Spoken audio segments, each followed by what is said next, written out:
Hello and welcome to another episode of God-Sized Stories. I'm very blessed. Brandon is back again. Brandon, introduce yourself once again to the guests. Hi, Craig. My name is Brandon Smith, and I serve as one of the pastors at Village Church of Gurnee. Served here on the staff since 1997, and even going back further, I came to Christ through the youth ministry at Village Church when I was in high school, and just been very blessed to have been a part of the church family for so many years. Awesome. Well, Brandon, the guests might recognize you. Very recently, you and I had an episode where you talked about sabbaticals because you were just about to go into a season of it, and now you're just shortly on the other side of that season of sabbatical. Before I start asking you questions about that, remind the listeners, what is a sabbatical? Mm-hmm. Yeah, so a sabbatical in a nutshell, it's an opportunity to pull away from the normal responsibilities of everyday ministry, and from there it becomes kind of a choose-your-own-adventure type of thing. Some people will use a sabbatical for writing projects. Some will use it for research. Some will use it for just rest and rejuvenation and reflection. Sabbaticals can take a number of different, forms and expressions, but the key is just being able to pull away from the everyday, so that you have the appropriate, bandwidth, in terms of your time, your energy, and your focus, to be able to invest in those things. There you go. Nice and simple. So what expectations were you going to have for your sabbatical? That's a little bit of a loaded question because my expectations were such that I was expecting that a good part of it was going to be about soul care and just wanting to have my own relationship with God refreshed and revitalized. And then to have a second part of it that would be more what I was calling professional development, where I would just kind of do some more, again, research, visiting other churches during the week, seeing different ways that people go about doing ministry, and just kind of gleaning different ideas and techniques and approaches, and just kind of throwing that into the internal crock pot and seeing what, as it all marinates, what the Lord may, I may sense the Lord leading me to pursue here for my own setting at Village. But as things unfolded, and as others who had been on this journey with me leading up to it warned me would happen, what was expected for sabbatical, what I expected for sabbatical, ended up unfolding rather differently. So yeah, let's get into that. What was the truth? What truth hit the expectations instead? Well, part of it is that, again, just the nature of, my role here at my church, where I describe myself kind of as the Swiss Army knife of the staff team. And I likened preparing for sabbatical to, all right, if you're a teacher, and let's say you're going to be out of your classroom for 3 months, and you have to write lesson plans for all 3 months, but you have 10 different subs that are covering your classroom, and you have to not only write lesson plans for those subs, but tell the subs how they're working together on things, plus then tell your students which one of the subs they can expect to be working with at whatever point in time during the 3 months. And I tell you, by the time I sent my last email, I still remember I sent my last email November 30th, 11:22 p.m. And I tell you, on December 1, the adrenaline wore off, and I spent probably most of the next week just sleeping. So it was, again, not just the sprint leading up, but just everything that had built up, months, even years leading up to it. And what I didn't expect was that as I had that first week, then to have my body get caught up on rest, then my mind, heart, and soul started to say, all right, we want a piece of that too. Where's mine? And I knew at that point that things were going to start unfolding differently in the weeks that followed. So what are the things then that you started to do instead of these big grandiose plans? What did you do instead? Well, what was unique is because I had, we had Christmas time, around the corner, and it was really just being able to almost enjoy the holidays in a different way. Right. Well, because as a pastor, it's not like you have a lack of things to do around Christmas. That's for sure. There's always something. There's always something. But so yeah, it was just a chance to prepare for the holidays differently, and I was thankful that our lead pastor here at Village, Pastor David, had really encouraged me leading up to this to take time to rest. And so when I felt like I needed to pivot to take more time to rest and almost in a certain way detox, that I had the freedom to pivot on that even early in the sabbatical and to take time just to really unwind and do next to nothing, because I think if I would have at that point started to push forward with things, I wouldn't have been doing it from a place of just even really being able to engage well with that process. And so it really the what I thought was going to be a part 1 and part 2 sabbatical ended up being a part 0 and part 1, where the part 0, leading up to the holidays, during and even immediately after the holidays was just a lot of unwinding, decompressing, opportunity to almost to push a big internal reset button, so that when the part 1 of the sabbatical began, of really the spiritual renewal, that I was able to sense God moving and working in me. And again, he was moving and working in me during that time, but it really became a lot more proactive. Gleaning insights and so forth when I got into the second half of the sabbatical. So what were some of the things you did in that part? We'll call it part 0. I like that. What were some of the restful things that really allowed you to just decompress? Yeah, I found, first of all, sleep and taking, guilt-free naps in the middle of the day. And, from our previous conversations that I am a baseball card collector, and come across somebody that had a whole bunch of cards in his collection he was looking to get rid of that I picked up for dirt cheap. But just going through that and having the chance to sort through those cards, it's just like a good kind of mental outlet where I had something to focus on, but it wasn't real mentally taxing. And it's just good. It's just a good hobby for me because it's something to think about, something to do, but I'm not just passively, watching something, a ball game, let's say. Yep. Your brain's still on. Yeah. But it's not being taxed. Right. Yeah. That's a good way to describe it. Yeah. And, the holidays, we, time with my family right at Christmas. We were actually in Florida after New Year's with Amy's family. Oh, nice. My mother-in-law winters in Fort Myers, so we were all down there for a few days together, which was nice. But it was really probably about that second full week of January that the I'd say the part 0 ended and the part 1 began. So what were some of the activities that were transitioning to part out of 0 to 1? What were the activities then? You talked about that soul care type stuff earlier. What were some of the soul care stuff you were hoping to get into?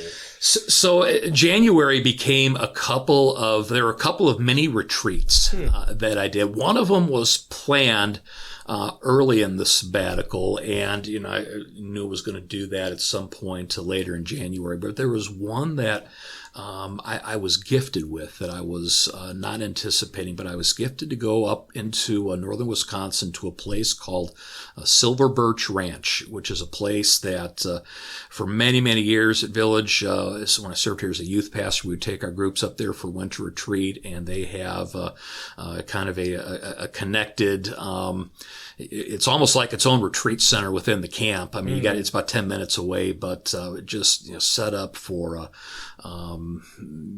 small groups or individuals or families just to get away. And I was gifted with the chance to go up there for a couple of days. That mini retreat, the focus of that was Thanksgiving. I mean, really. I've done personal retreats before where I've usually been in some degree of inner turmoil and trying to figure out, okay, which end is up, and God, why are you letting this happen, and where, what is happening here, and I figure if I'm going to pull away and vent and rant and lament to the Lord, and he's very graciously going to receive me in that.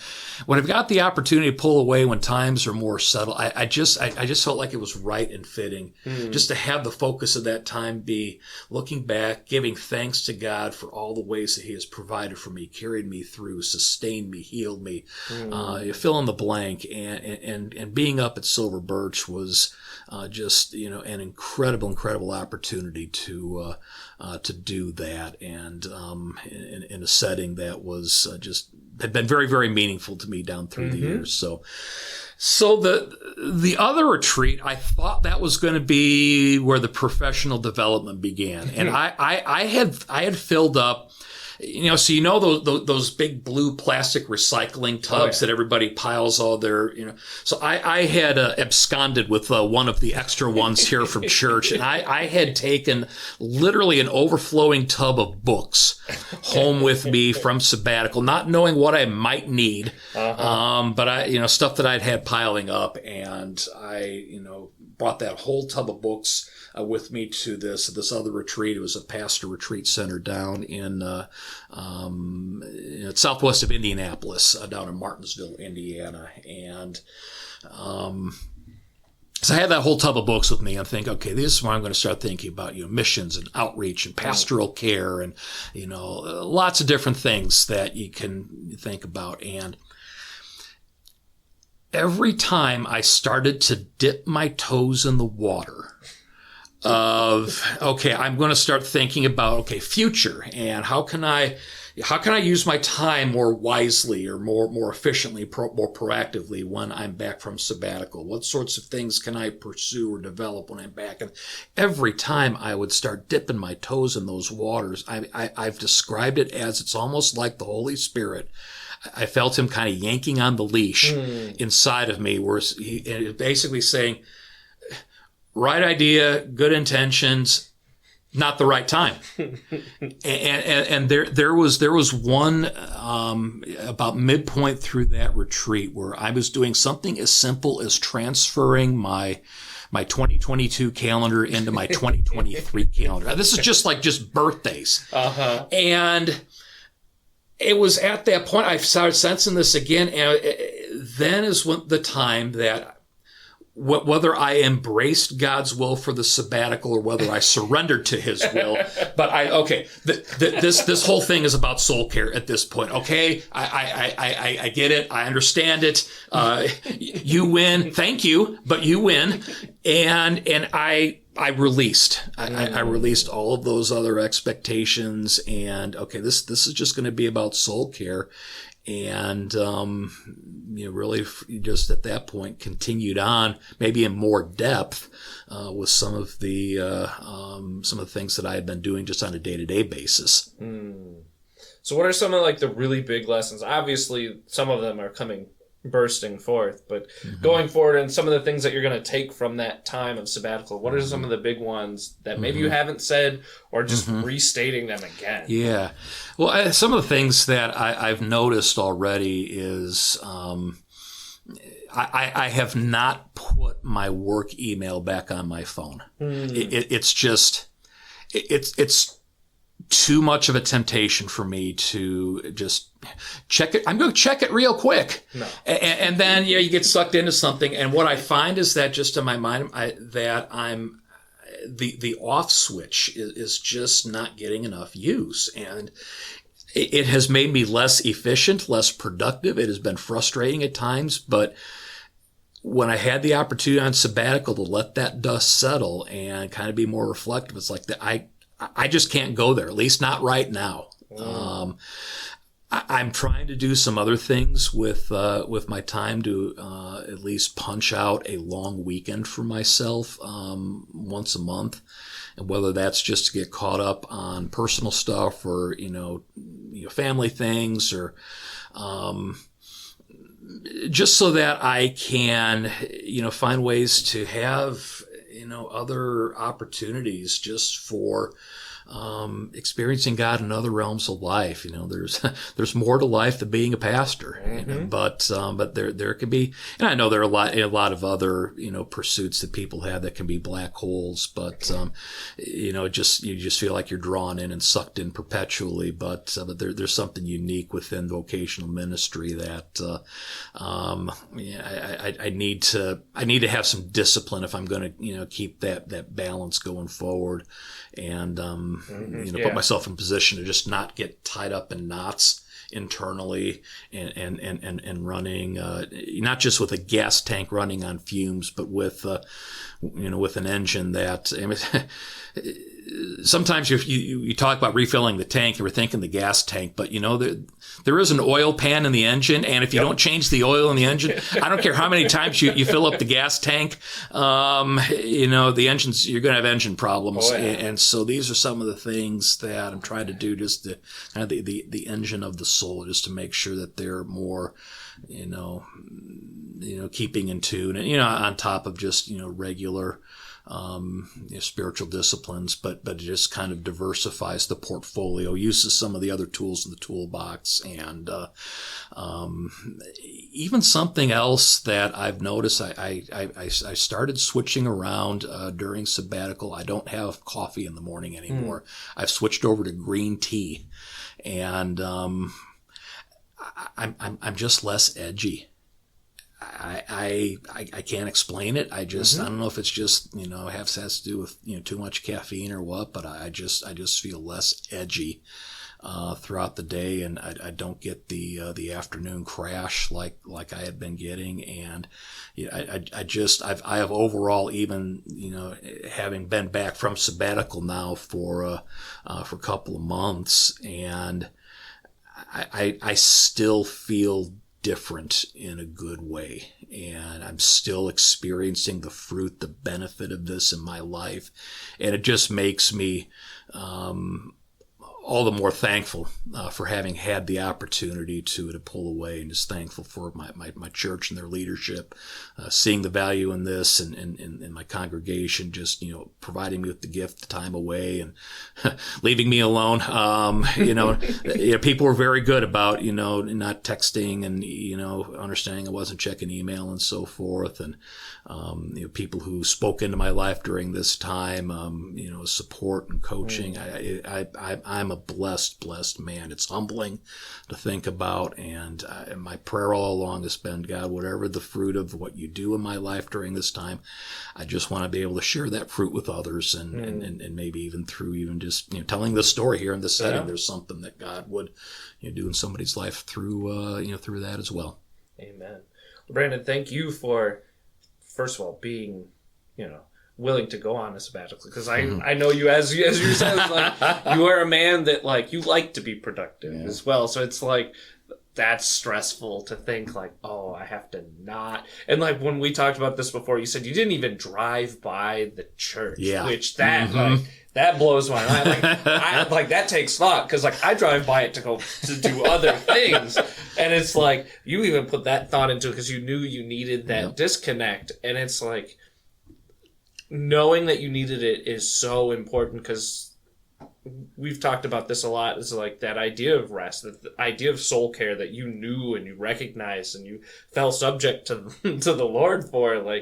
We don't do that, especially as Americans. We're no, I have to get more done. And the joke is there's either time to rest, either A, when I'm retired, or B, when I'm dead. And it can be so hard, especially as you said, you're in vocational ministry. Yes, all work is ministry, but vocational ministry has different ebbs and flows to it and things like that. And finding rest is not always the same, because there's the thought in your head is there's always more I could do. You can guilt yourself into saying, well, this works for God. It's not for Joe Schmo CEO. Yeah. No, this is for God. So it's I should be doing more. When in fact he's saying, no, you need to rest. And Indeed. So thank you for just being subject to it. Just throwing yourself down and saying, yes, I need this. And I know as one of those people that is in the congregation of Village Church, I'm benefiting from that. First of all, obviously from hearing the story, but also for just knowing and seeing you recharged and seeing you excited to do the thing, that to be the Swiss Army knife, like for you to be recharged to do that, like you need that for that, and I will be benefited by that, and I will be able to serve alongside you better when you are recharged like that. And thank you for sharing this, because I guarantee there's someone out there that is hearing it and needs to hear it. Either whether it's someone that is in a congregation that is thinking, maybe I should encourage my pastor, or they are seeing their pastor about to go through a sabbatical and they don't understand why it's important, because somebody that's never had a close relationship to somebody that's in that type of ministry, they might not see the need for it. They might think, well, that sounds kind of lazy. Why do they need time off? Blah, blah, blah. And it's like, no, they do. They desperately do. Well, and if there's anybody listening and they would want to talk with me further about this, I mean, feel free to reach out to Craig, and Craig, I'm sure he'll put you in touch with me, and I'd be happy to serve anybody, as a sounding board, or, talk more about some of my experiences. Again, every sabbatical situation is unique. But, man, I'm just so thankful that there's a category like this, and thankful that seemingly many churches are beginning to realize the benefit of this directly for their pastors, and then the ripple effect of it for those in the church and the communities that they're serving in. Amen. Well, and all that to say, Brandon, thank you so much again for all of this. Anytime. And audience, thank you so much as always for listening. I couldn't do this without you.